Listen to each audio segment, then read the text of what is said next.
Maayo nga adlaw kanatong tanan mga kapuding, nagakalinaw na gyud ang atoa nga palibot. Pero bantayanan gyud kay naa gyud po'y mga panahon nga mo kalit lag uwan.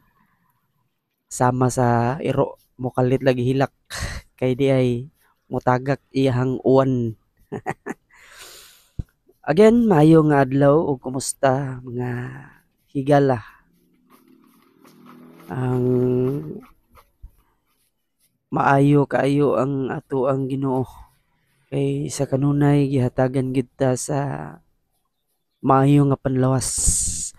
Mao ginay dako kaayong pabor nga gihatag sa Ginoo matag adlaw labi na buntag ang usa nga dili gid nato pwede nga kalimtan matag adlaw ang pagpasalamat ra gyud sa ato ang buhi nga Dios. Mao na nga nakanuhona man ko niini nga adlaw magama kog chips kay napugkoy mga order nga wala pa nako maasikaso kay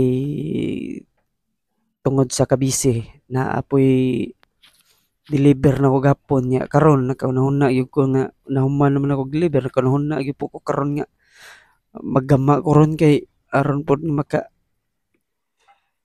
deliver ko sa ako nga mga customers kay nganing magnegosyo ta kinahanglan gyud ta nga on time gyud ta sa atong mga produkto. Wala sa ako nga na experience dili man ko expert about business pero sa pagkakaroon akong gieskwelahan ang business administration.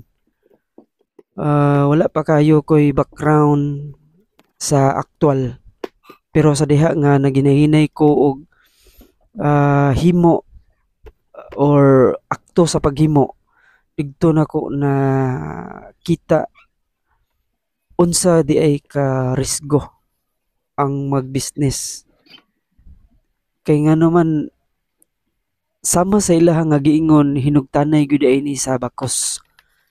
Wala nga murag sa ginaingon na ba nga paisugay lang gyud ni sa personality.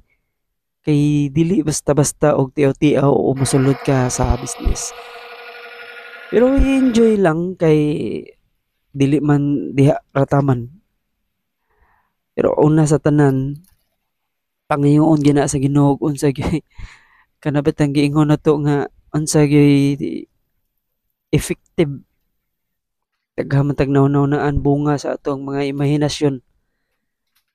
Pero ngayo gid ta og guidance gid pud sa Ginoo kay aron ang panalangin sa Ginoo dagaya gid sa ato ang kanunay nga gipangbuhat. Mao ni ako ang nahuman mga kapuding sa pagkakaron naggama ko og cheese, sour cream, barbecue nya naapod ko'y honey butter.